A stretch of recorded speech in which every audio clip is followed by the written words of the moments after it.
શ્રી વલ્લભાધીશ કી જય, શ્રી ગુસાઈજી પરમ દયાલ કી જય, શ્યામ સુંદર શ્રી અમને મહારાણી કી જય, શ્રી હરિરાય મહાપ્રભુ કી જય, ગોકુલ નાથ કી જય. આપણે ગોપી ગીત વિશે રસપાન કરીએ છીએ. તેમાં 19મો શ્લોક આવ્યો છે. છેલ્લો 19 શ્લોકનો ગોપી ગીત છે. આ છેલ્લો શ્લોક છે. યતે સુજાચરણાંબુરુહં સ્તનેષુ ભૂતા શનૈ પ્રિય દધીમહિ કર્કશેષુ તેનાટવીમટસી તદવ્યથતેન કિસ્વેત કુર્પાદિવિભ્રમતિ ધીર્વવદાયુષાનઃ.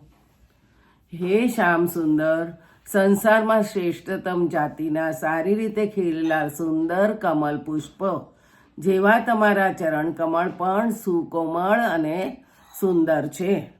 અમારું વક્ષસ્થળ એવું કઠોર છે કે એના ઉપર તમારા ચરણ કમળ સ્થાપતા મૂકતા પણ અમે ડરીએ છીએ.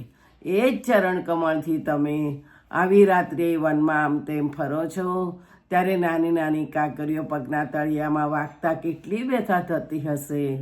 આનો વિચાર કરતાં અમારી તો બુદ્ધિ જ ભમી જાય છે. અમારા પ્રાણ તમારામાં જ પરોવાઈ ગયા છે. ભાવાર્થ. પાછળના 18મા શ્લોકમાં છેલ્લી ગોપીઓ પોતાની એકમાત્ર કૃષ્ણ દર્શનની સ્પૃહા પ્રગટ કરે છે અને એ સ્પૃહાએ ઊભી કરેલી પોતાની હૃદય વ્યથા શાંત કરવા માટે જુદી જુદી રીતે શ્રી કૃષ્ણ સ્વરૂપનું મહાત્મ્ય વર્ણવતા પ્રાર્થના કરી.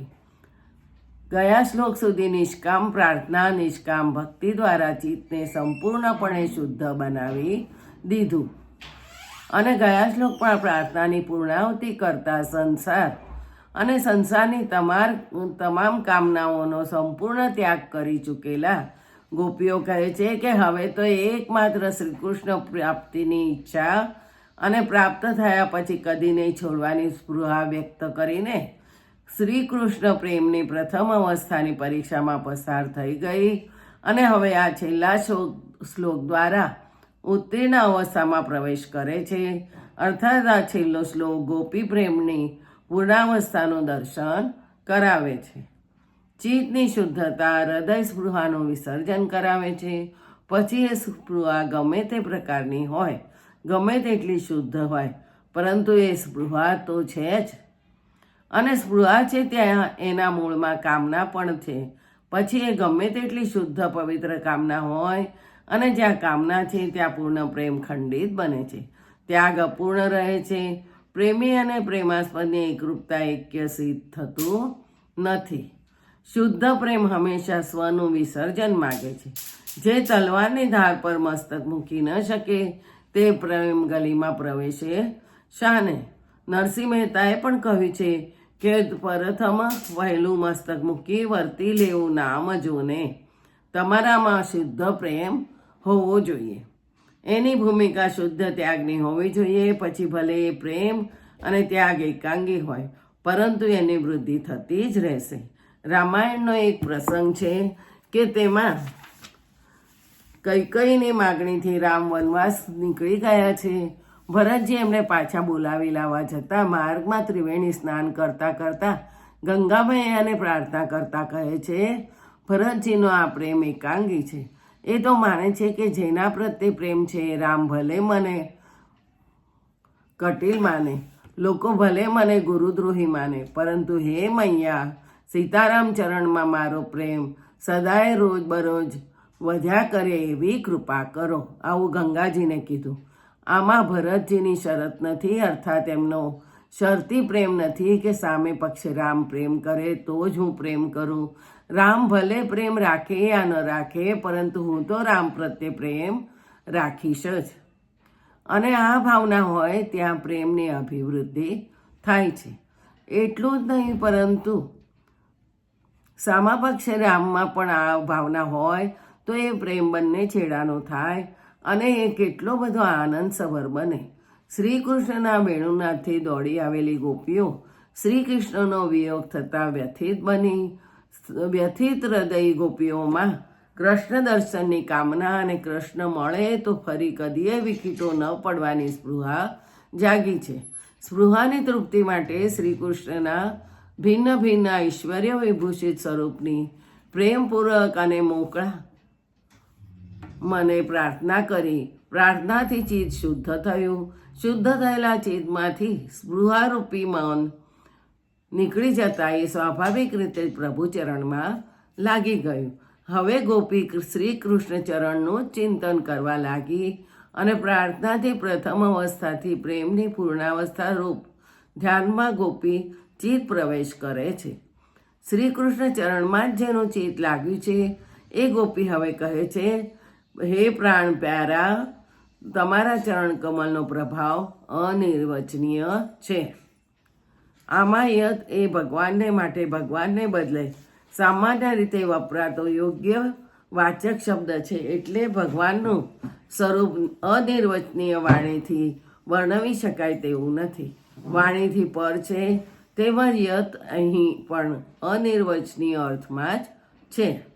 ભગવાનનું સ્વરૂપ જેમ અનિર્વચનીય અર્થમાં જ છે, વાણીથી પર એવું અદ્ભુત છે, તેમાં ભગવત ચરણ પણ અનિર્વચનીય છે.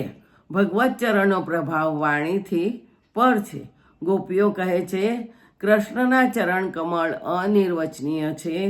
કમલ જેવા મૃદુ અને સંતાપ શામક છે.